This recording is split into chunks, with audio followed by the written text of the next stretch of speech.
अस्सलाम वालेकुम। Welcome to my YouTube channel Kali Duniya horror stories. तमाम वीडियोस की अपडेट के लिए चैनल को सब्सक्राइब करके बेल आइकन को ऑन कर दीजिए। तो आइए दोस्तों, आज हम एक जिन की जुनूनी मोहब्बत की लाजवाब दास्तान के 5वें हिस्से की तरफ बढ़ रहे हैं। मैं ज़ारों कतार रो रही थी, चीख रही थी, चिल्ला रही थी, गिड़गिड़ा रही थी, मैं तड़प रही थी मामा को नीचे उतारने के लिए, पर मैं अकेली लड़की क्या कर सकती थी। मैंने अंकल को कॉल मिलाने के लिए जैसे ही अपने पर्स में मोबाइल निकालना चाहा, लेकिन मेरा मोबाइल पर्स में मौजूद नहीं था। परेशानी में अल्लाह पाक से मैं दुआएं मांगने लगी। फिर मैं सोचने लगी कि आखिरी बार मैंने मोबाइल कहाँ पर इस्तेमाल किया था। तब मुझे झट से याद आया कि आखिरी बार किचन में थी जब किसी की कॉल आई थी। ज़रूर मेरा मोबाइल वहीं पर गिरा होगा। मैं फ़ौरन से कमरे में से भागती हुई किचन की तरफ आई तो मेरी शिद्दत और हैरत से आंखें फटी की फटी रह गईं। उसी मोटी काली बिल्ली ने मेरे मोबाइल को 3 हिस्सों में बांट रखा था। सिम अलग पड़ी थी। मैं उल्टे कदमों दोबारा मामा के कमरे की तरफ भागने लगी कि अचानक मेरे दिमाग में ख्याल आया, मामा के कमरे में क्यों जा रही हूँ? कौन सी मेरी मामा वहाँ पर जिंदा हैं जो मुझे बचा लेंगी? फिर मैं मामा के कमरे में जाने के बजाय अपने कमरे की तरफ दौड़ लगा दी। अपने कमरे में आकर सबसे पहले मैंने कमरे के दरवाजे की कुंडी लगाई, फिर अपने बेड पर जाकर बैठ गई। कुछ सुकून सा सांस लिया। डर और खौफ से मेरी जान और मेरा पूरा वजूद लरज़ रहा था। टांगे जैसे बेजान हो चुकी थीं, माथा पसीने से शराबूर हो चुका था। दिल इतना तेज़ी से धड़क रहा था कि उस धड़कने की आवाज़ मुझे खुद तक बासानी सुनाई दे रही थी। अगर मेरे पास उस वक्त कोई और होता तो शायद वो भी मेरे दिल की धड़कन की आवाज़ आसानी से सुन सकता था। रात थी कि गुजरने का नाम ही नहीं ले रही थी। अपने सामने वाली वॉल क्लॉक पर मैंने जब नज़र डाली तो अभी 12 बजने में 10 मिनट बाकी रहते थे। मेरी नज़र जैसे ही घड़ी से होते हुए खिड़की पर पड़ी तो मेरा दिल जैसे धड़कना ही भूल गया। वहाँ पहले से ही वही मोटी काली बिल्ली बैठी मुझे घूर रही थी। मैंने अल्लाह पाक का नाम लिया। मेरी एक यही बुरी आदत थी कि मैं परेशानी में आयतुल कुर्सी पढ़ना हमेशा भूल जाती थी। इस बिल्ली ने मेरे कमरे में छलांग लगा दी। अब वो आहिस्ता आहिस्ता मेरी तरफ बढ़ रही थी, साथ साथ जोर से मियाऊं मियाऊं भी किए जा रही थी। मेरा खौफ के मारे बुरा हाल था। मैं जल्दी में बेड से उठी और बिना चप्पल पहने दरवाजे की तरफ बढ़ी। कुंडी खोली, कमरे से निकलकर मेन गेट की तरफ भागने लगी। आप यकीन करें, मेरी आंखों के सामने अध खुलापन मेन गेट का दरवाज़ा आप खुद ही बंद हो चुका था। मैंने वक्त ज़ाया किए बगैर मामा की तरफ भागना शुरू कर दिया। मामा के कमरे में पहुंचकर मैंने दरवाज़ा फिर बंद कर दिया। मेरी मामा अभी भी पंखे के साथ लटकी हुई थीं। मैं रोते हुए सामने सोफे पर टांगे ऊपर करके आलती पालती मारकर बैठी रो रही थी। रोते हुए अल्लाह से दुआएं भी मांग रही थी कि अचानक से मेरी मामा पंखे से धड़ाम करके नीचे आकर बेड पर गिर पड़ी। मैं चीख चीख कर पागल हुई थी। मेरी प्यारी मामा धड़ाम से नीचे बेड पर कैसे गिरी? मैं भागते हुए मामा के पास चली गई। वो बेड पर औंधे मुंह गिरी पड़ी थी। मामा, मामा, प्लीज़ मामा, आंखें खोले ना। देखें आपकी प्यारी बेटी। मुझे बहुत डर लग रहा है मामा, प्लीज़ मामा, मुझे कहीं छुपा लें। मुझे बहुत डर लग रहा है मामा, प्लीज़ आंखें खोले ना। आपने तो कहा था सब ठीक हो जाएगा। देखें ना, कुछ भी ठीक नहीं हुआ। प्लीज़ मामा, मुझे अपने साथ ले जाएं, मुझे अपने से अलग ना करें। मामा उठ जाए ना, प्लीज़ मामा, प्लीज़। आपकी बेटी को बहुत डर लग रहा है। मैं रोती रही, चीख रही थी, कपकपा रही थी, तड़प रही थी, मचल रही थी, पर मेरी प्यारी मामा ने मुझे कोई भी जवाब नहीं दिया। पूरा कमरा मेरी चीखों और सिसकियों से गूंज रहा था। मेरा खौफ से अलग बुरा हाल था। دل تھا کہ جسے ہر وقت آنے کو تیار رہتا تھا۔ میری سانسیں بے ترتیب ہو چکی تھیں۔ مجھے آج اپنی موت صاف نظر دکھائی دے رہی تھی۔ تبھی مین گیٹ پر گاڑی رکنے کی آواز آئی تھی، ساتھ ہی کسی نے بیل بجائی۔ میں ڈر کے مارے بیڈ کے نیچے جا چھپی۔ میرا سارا جسم کپ کپا رہا تھا، میں تھر تھر کانپ رہی تھی۔ مجھے آج بھی جب وہ لمحہ یاد آتا ہے تو رونگٹے کھڑے ہو جاتے ہیں۔ آج بھی میں وہی خوف محسوس کرتی ہوں، آج بھی وہی اذیت محسوس کرتی ہوں۔ میں بیڈ کے نیچے چھپی، اپنی آنکھیں بند کرتے ہوئے مین گیٹ کی طرف دوبارہ سوچنے لگی۔ پھر وہاں پر بیل بجی۔ ضرور مجھے گمراہ کرنے کے لیے بلا رہا ہوگا، میں دل ہی دل میں سوچتے ہوئے پہلے سے بھی زیادہ خوفزدہ ہو گئی تھی۔ میرا بس نہیں چل رہا تھا کہ میں کہیں بھاگ جاؤں، پر بھاگتی ہوں تو بھاگوں بھی کہاں جاؤں، کس کے پاس جاؤں؟ جہاں بھی جاتی ہوں وہ پہلے سے پہنچ جاتا ہے۔ ایک بار پھر کسی نے دروازے پر دستک دی۔ اس بار دستک دینے والے کی کچھ جھنجھلاتے ہوئے دستک آئی۔ میں ماما کے بیڈ کے نیچے چھپ گئی تھی۔ میں نے خوف کی وجہ سے آنکھیں بند کر لی تھیں۔ میں اپنی سانس لینا تک بند کر دی تھی۔ دونوں ہاتھوں سے اپنے منہ کو دبائے سسکیاں روکنے کی ناکام کوشش کرنے لگی۔ تبھی ایک بار پھر کسی نے دروازے پر بیل دی، اور اس بار بیل لینے والا شاید بیل سے ہاتھ اٹھانا ہی بھول گیا تھا۔ مسلسل ہونے والی بیل میری سماعتوں پر ہتھوڑوں کی طرح برس رہی تھی، میری اعصابی کو کوشل کر رہی تھی۔ اس کی آواز سے میرے دماغ کی شریانیں جیسے پھٹنے کو تیار تھیں۔ پھر اچانک بیل بند ہو گئی، ایک دم خاموشی چھا گئی تھی۔ کھڑکی سے ٹک ٹک کی آواز بھی میرے کانوں کو بری لگنے لگی تھی۔ اچانک اسے محسوس ہوا جسے بیڈ کے اوپر کوئی آ کر بیٹھا ہو۔ بیڈ پر چرچراہٹ محسوس ہوئی۔ میں نے ایک دم اپنی آنکھیں کھولی تو میرے بالکل سامنے زمین پر وہی موٹی کالی بلی بیٹھی تھی اور مجھے گھور رہی تھی، لال لال آنکھوں کے ساتھ۔ اچانک اسے اپنے سامنے پا کر خوف سے ایک دم اٹھی۔ میرے منہ سے ایک خوفناک چیخ برآمد ہوئی۔ بیڈ کی سائڈ کا ایک کونا میرے ماتھے پر پیوست ہو چکا تھا، جس سے میرے ماتھے سے خون ٹپکنے لگا۔ درد کی ٹیس میرے پورے وجود میں سرایت کر کے آگے بڑھ رہی تھی۔ میں درد کو بھلا کے بیڈ کی دوسری سائڈ پر باہر نکلی۔ میں یہ بات بھی بھول چکی تھی کہ میں اس وقت بیڈ کے نیچے دبی ہوئی تھی۔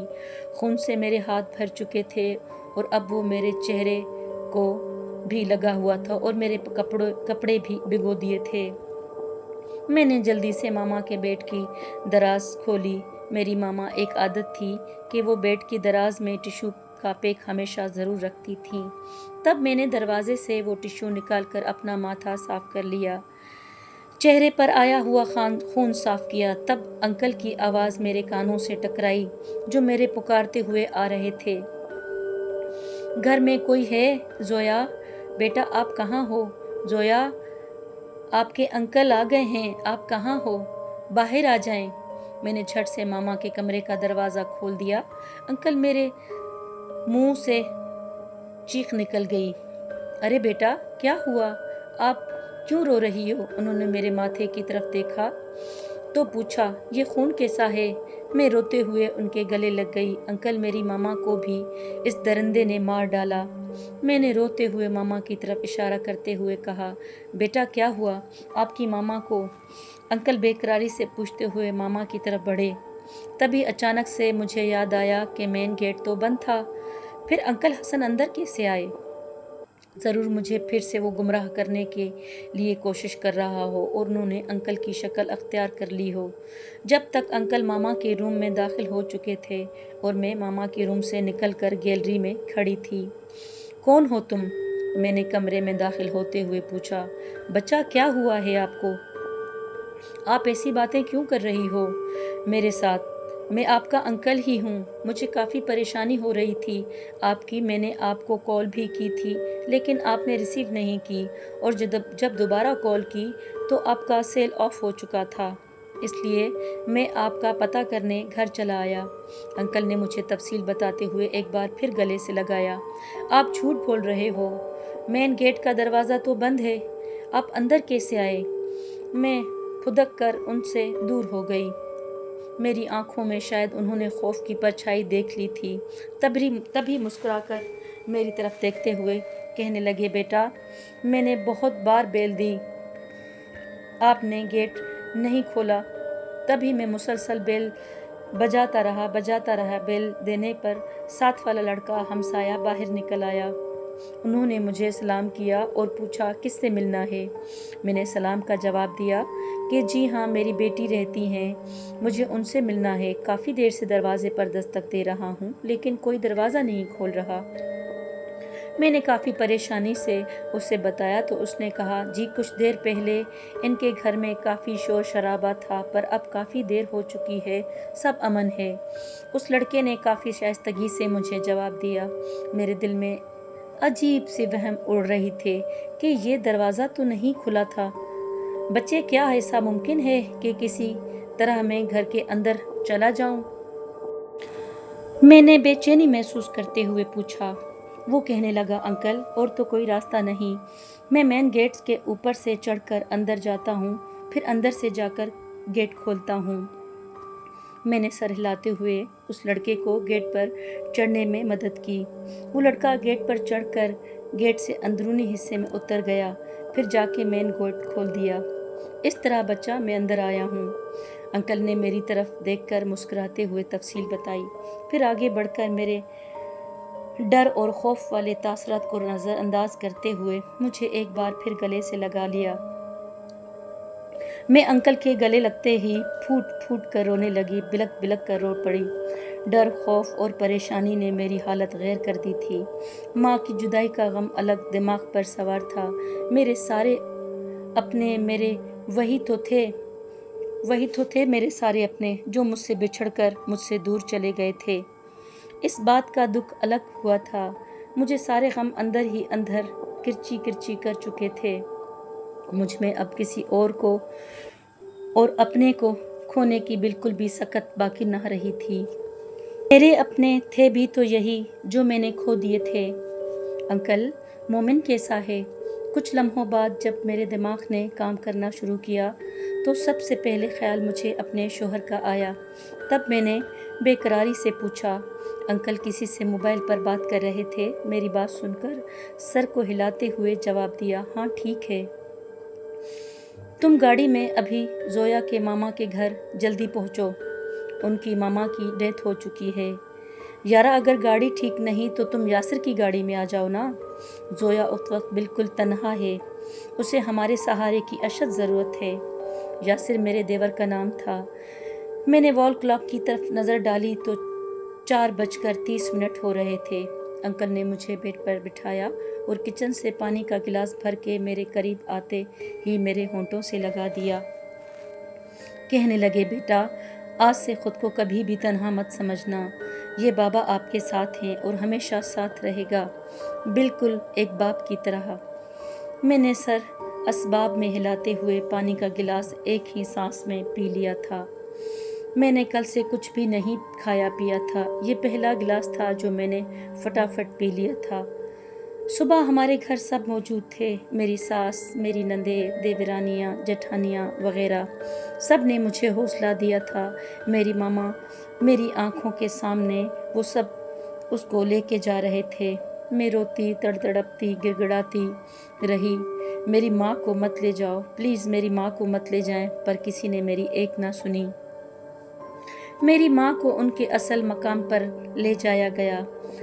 میں آج خود کو بہت تنہا محسوس کر رہی ہوں۔ میرے اتنے سارے اپنے تھے لیکن اب سب کے ہونے کے باوجود آج جیسے میں اپنے آپ کو تنہا محسوس کر رہی ہوں، کیونکہ ان میں سب سے پہلے میرے ماں باپ نہیں۔ میرے اتنے ساروں کے باوجود میری ماما کی کمی مجھے کوئی بھی پوری نہیں کر سکتا تھا، اتنا تو میں جان گئی تھی۔ جب میں شام کو اپنے شوہر مومن کو ہسپتال دیکھنے گئی تو ICU میں تھا۔ ڈاکٹر نے وہاں جانے سے مجھے منع کر دیا تھا کہ اتنے سارے لوگ ایک ساتھ نہیں آ سکتے۔ बड़ी मिन्नतों से, बड़ी मुश्किल से मैंने अपने लिए इजाज़त ली। डॉक्टर ने बस मुझे इतनी इजाज़त दी कि मैं बाहर से ही उनको देख लूँ, अंदर जाने की इजाज़त नहीं। अंदर जाने से मरीज़ डिस्टर्ब हो जाता है। चलो इतना ही सही है, डॉक्टर ने इजाज़त तो दी, बाहर से सही है। मैं जैसे ही आईसीयू के करीब पहुंची, बाहर लगे ग्लास डोर के शीशे के दरवाजे से अंदर कमरे का जायज़ा लिया तो एक लम्हे के लिए जैसे मेरे दिल ने धड़कना ही छोड़ दिया था। मैं सकते के आलम में खड़ी कमरे के अंदर देख रही थी, किसी को मदद के लिए बुलाना चाह रही थी, लेकिन मेरी आवाज़ ने मेरा साथ देने से बिल्कुल इनकार कर दिया था। फिर अचानक एकदम से मेरी चीख फ़ज़ा में बुलंद हो गई। मेरे चीखने से पूरा आईसीयू लरज़ उठा। मेरी नज़र जैसे ही बेड पर लेटे मोमिन पर पड़ी तो चंद लम्हों के लिए मैं सकते में आ गई। मेरे ऊपर की सांस ऊपर और नीचे की नीचे रह गई, क्योंकि सामने बेड पर मोमिन तड़प रहा था, बिन पानी की मछली की तरह। उसका सांस उखड़ रहा था, वो हाथ पांव मार रहा था। एकदम से मेरी चीख निकली, सारा कमरा मेरी चीखों से गूंज उठा था। एक नर्स भागते हुए मेरे पास आई थी। एक्सक्यूज़ मी मैम, क्या हुआ है आपको? उसने मेरी तरफ हैरत से देखते हुए पूछा। वो मैं हाथ के इशारे से शीशे के पार मोमिन को देखते हुए बस इतना ही कह पाई। इस नर्स ने मेरे चेहरे पर परेशानी और घबराहट भरे तासरात को देखते हुए ग्लास डोर के पार देखा। ओह नो, ये कहते हुए वो आईसीयू वाले रूम में भाग आईं और डॉक्टर्स भी भागते हुए आईसीयू रूम में आ गए। उनके पीछे अंकल की फैमिली भी भागकर मेरे पास पहुंच चुकी थी। अंकल ने मेरे चेहरे पर परेशानी और खौफ के तासरात देखकर आंखों के इशारों से पूछा, क्या हुआ है बेटी, सब ठीक तो है ना? आंटी ने मेरे करीब आते हुए पूछा। जी आंटी, सब ठीक है, मैंने पथराती हुई आवाज़ में कहा। मेरा खौफ से बुरा हाल था, दिल जाने अनजाने खौफ से बेकाबू हो रहा था। मैंने एक बार फिर शीशे के गिलास डोर के पार देखा, तब सोफे पर हल्का सा धुआं महसूस किया और देखते ही देखते वो हल्का सा धुआं कमरे की खिड़की के पार फ़ज़ा में तहलील हो गया। उफ़, ये यहाँ भी पहुँच गया, मैंने दिल में सोचा। मुझे सब नहीं आ रहा था कि मैं क्या करूं, मुझे कुछ भी समझ में नहीं आ रहा था। ये कैसी मोहब्बत थी इसकी, मुझसे सब कुछ तो छीन लिया था इसने। मेरा कुल असासा, मेरे माँ, मेरे बाप, मेरा सब कुछ वो अभी क्या छीनना चाहता है। मोमिन का आखिरी सहारा था मुझे, और तो कोई था नहीं मेरा। मैंने अंकल की तरफ देखकर सर का इशारा करते हुए उनको कमरे से बाहर चलने को कहा। अंकल ने भी शायद मेरा इशारा समझ लिया था, तभी अंकल भी सर असबाब में हिलाकर एक्सक्यूज़ में करते हुए बाहर चले गए। उनके पीछे मैं भी कमरे से बाहर चली आई थी। क्या हुआ बेटा, तुम कुछ परेशान लग रही हो, क्या बात है, मुझे बताओ। अंकल ने कुर्सी पर बैठते हुए इशारा किया और दूसरी तरफ खुद बैठ गए। जी अंकल, मैं वाकई काफ़ी परेशान हूँ अंकल, उसने मुझसे सब कुछ तो छीन लिया है, अब वो मेरा मोमिन भी मुझसे छीनना चाहता है, और मैं किसी सूरत में ऐसा नहीं होने दूंगी, मैंने मजबूत इरादों से उसे कहा। ओह बेटा, क्या वो यहाँ भी आया था? अंकल ने हैरानी से मेरी तरफ देखते हुए कहा। जी अंकल, वो यहाँ भी आया था, कुछ देर पहले मैंने उसे इसी कमरे से बाहर निकलते हुए देखा है। मैंने दाएं बाएं देखते हुए बहुत ही आस्तगी से बताया। मुझे डर था कहीं वो अब भी मेरे आसपास छुपकर मेरी बातें ना सुन रहा हो, और मेरा शक बिल्कुल दुरुस्त साबित हुआ। वो अंकल के पीछे और मेरे सामने मौजूद थे। उसके लबों पर हल्की सी मुस्कुराहट ने अहाता बनाया हुआ था। मुझे उस पर बहुत गुस्सा आया। मैं अपनी कुर्सी से उठकर बिल्कुल उसके सामने जाकर खड़ी हो गई। तुम चाहते क्या हो? क्यों मेरी ज़िंदगी जहर बना दी है तुमने? आखिर तुम चले क्यों नहीं जाते मेरी लाइफ से, मेरी ज़िंदगी से? मेरी पूरी दुनिया तो तुमने उजाड़ दी है, मैंने इंतहाई करख्त और गुस्सीले लहजे में पूछा। कुछ लम्हों के लिए बिल्कुल खामोशी छाई रही। अंकल ने भी गर्दन मोड़कर पीछे देखा। कोई जवाब पाकर मैंने एक बार फिर पूछा, बताओ मुझे, तुम क्या चाहते हो मुझसे? क्यों मुझे जीने नहीं देते, क्यों मेरा सुकून छीन लिया है। मेरे सामने आओ, आकर मुझे बताओ आखिर तुम्हारा मसला क्या है, क्यों मुझे सुकून से जीने नहीं देते। सब कुछ तो छीन चुके हो मेरा, और क्या छीनना चाहते हो, और बाकी मेरे पास रह भी क्या गया है मेरी वजह से। ना जाने कितने लोगों का तुमने खून कर दिया है, और कितनों का खून करना बाकी है। मुझे एक बार ही बता दो, मुझे अब और सख्त करने की ताकत नहीं रही, और ना ही किसी अपने को खोने की हिम्मत। मेरी हिम्मत टूट चुकी है, नहीं सह पाऊंगी मैं किसी और अपने की कुर्बानी। मैं ऐसा करती हूँ कि अपनी जान खुद ही ले लेती हूँ मैं। मुझे अब तुमसे मोहब्बत नहीं है, अब तुम मेरी ज़िद बन गई हो। उसने बोला। बस वो नज़र नहीं आ रहा था, लेकिन उसकी अजदहे जैसी आवाज़ मेरे कानों से टकराई। वो आवाज़ जैसे मेरी समात पर हथौड़े बरसा रही थी। अगर मेरे बेटे को कुछ भी हुआ तो इतना याद रखना, मैं तुमको जिंदा नहीं छोड़ूंगा। ऐसा सबक सिखाऊंगा कि तुम आशिकी करना भी भूल जाओगे। बाबा हसन ने कुर्सी से यकतलक उठकर मेरे पास आए और गुस्से से भरे लहजे में बोले तो फ़ज़ा में एक कहका गूंज उठा। उसके मकरूह कहके में एक तूफ़ान का अंदेशा था। फिर यकदम खामोशी छा गई, जैसे तूफ़ान आने के बाद खामोशी छा जाती है, बिल्कुल वैसी खामोशी। मैंने कहा, अंकल यहाँ से चलें, कहीं वो मोमिन को नुकसान ना पहुँचा दे। मैं घबराहट में अंकल की कलाई पकड़कर तेज़ तेज़ कदमों से चलने लगी। अंकल भी मेरी तरह तेज़ तेज़ कदम उठाते हुए कमरे की तरफ बढ़ने लगा, जिससे उनको ख़तरा लग रहा हो वो कुछ गलत ना कर दे। मैं चल कम और दौड़ ज़्यादा ही रही थी। हम अस्पताल के अंदरूनी हिस्से में पहुंचकर जैसे ही आईसीयू वाले कमरे के पास पहुंचे और शीशे की गिलास डोर से अंदर झांका तो वो बिल्कुल मोमिन के पास पहुंच चुका था। उसके क्या इरादे थे ये मैं नहीं जानती थी। मैंने फ़ौरन ही इस गिलास डोर का दरवाज़ा खोलकर अंदर दाखिल हुई। वहाँ और भी डॉक्टर्स थे। एक्सक्यूज़ मी मैम, आप अंदर नहीं आ सकती। वो मुझे हाथों से पकड़कर बाहर ले जाने लगे। मेरे शोहर की जान खतरे में है, प्लीज़ मेरी बात समझिए और मेरी बात समझने की कोशिश करें। मैंने एक डॉक्टर के पास पहुंचकर कहा। डॉक्टर ने हैरत से मेरी तरफ देखा। मैं आपकी बात समझा नहीं, आप कहना क्या चाहती हो? क्या हम डॉक्टर्स यहाँ पर मक्खियाँ मार रहे हैं? क्या आपके शोहर को हमसे ख़तरा है? उन्होंने काफ़ी गुस्सैले लहजे में पूछा। जी मैंने ऐसा तो कुछ भी नहीं कहा डॉक्टर साहब, मैं अपने शोहर पर बस आयतल कुर्सी पढ़ना चाहती हूँ। मैंने शर्मिंदगी महसूस करते हुए बात को आगे बढ़ने से बचा लिया। तभी मोमिन हाथ पांव मारने लगा, इसकी सांसें उखड़ने लगी थीं। ये सब कुछ डॉक्टर भी देख रहे थे। फिर वो भी उसे बचाने की कोशिशों में लग गए। मेरा वही मसला था, परेशानी में मैं आयतल कुर्सी पढ़ना भूल जाती थी और मैं कभी कभी बीच में ही भूल जाती थी। इस बार भी ऐसा ही अमल हुआ था। मैं आयतल कुर्सी पढ़ते हुए बीच में भूल चुकी थी तो मैं भागकर अंकल को बुला कर लाई, जो दरवाजे के वस्त में हैरत से खड़े हुए सर को कभी दाएं और कभी बाएं करके घूर रहे थे। शायद अंकल असद को तलाश कर रहे थे।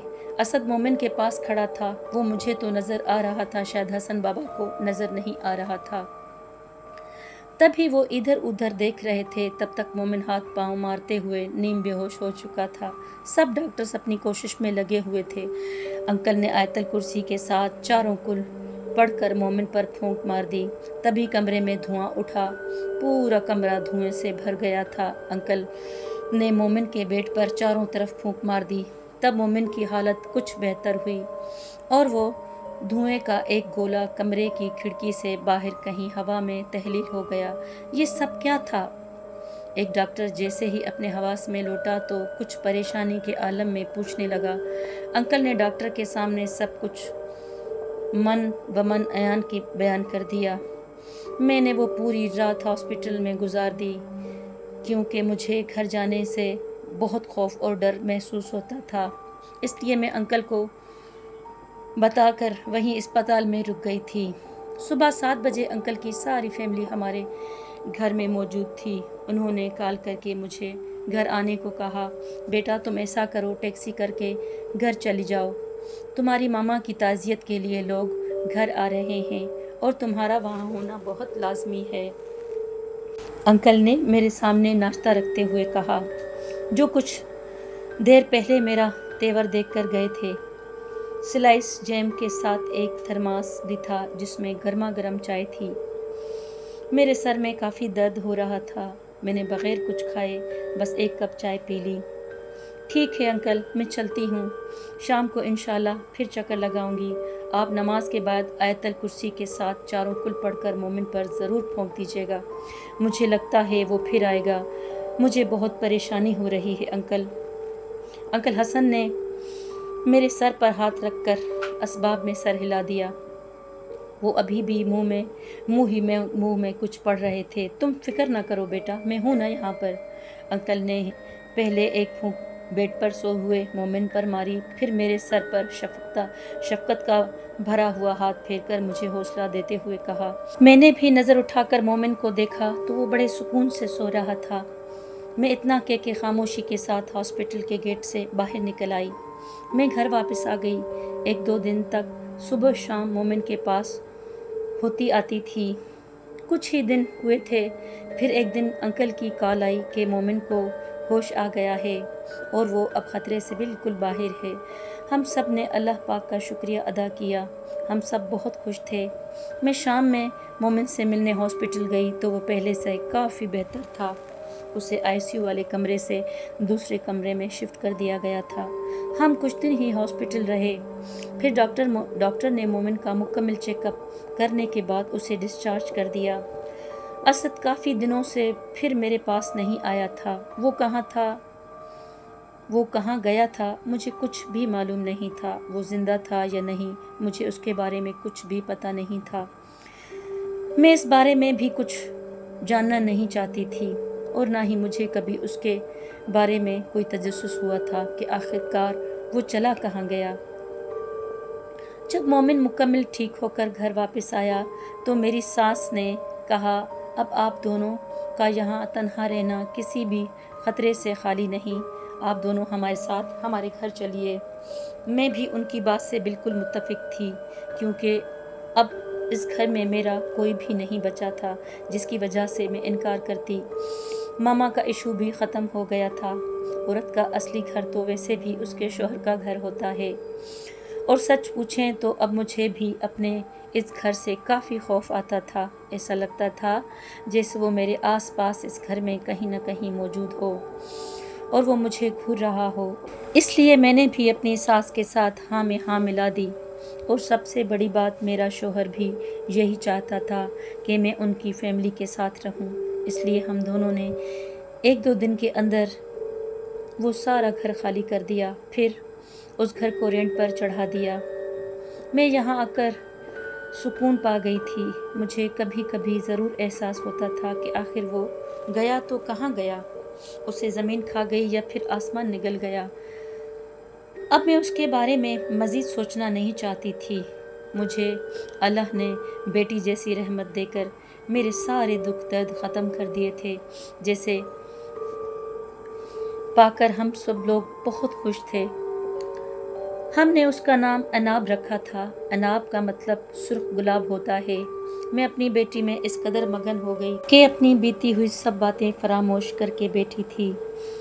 मैं पिछली सब बातें भूल चुकी थी, क्योंकि इन सब बातों का अब कोई भी फ़ायदा नहीं था, क्योंकि इस चीज़ को अब बड़ा अरसा हो चुका था। उसने भी आना छोड़ दिया था। मैं समझी शायद मेरी शादी हो गई है, इसलिए उसने आना छोड़ दिया है। मेरी ज़िंदगी बहुत आसान हो गई थी। इससे बड़ी खुशी की बात मेरे लिए भला क्या हो सकती है कि अब वो मुझे तंग करने के लिए बिल्कुल भी नहीं आता। लेकिन ये मेरा वहम और ख़याल था। तो दोस्तों, ये कहानी अभी जारी है और इसका अगला हिस्सा नेक्स्ट वीडियो में मुलाहिज़ा कीजिएगा। शुक्रिया।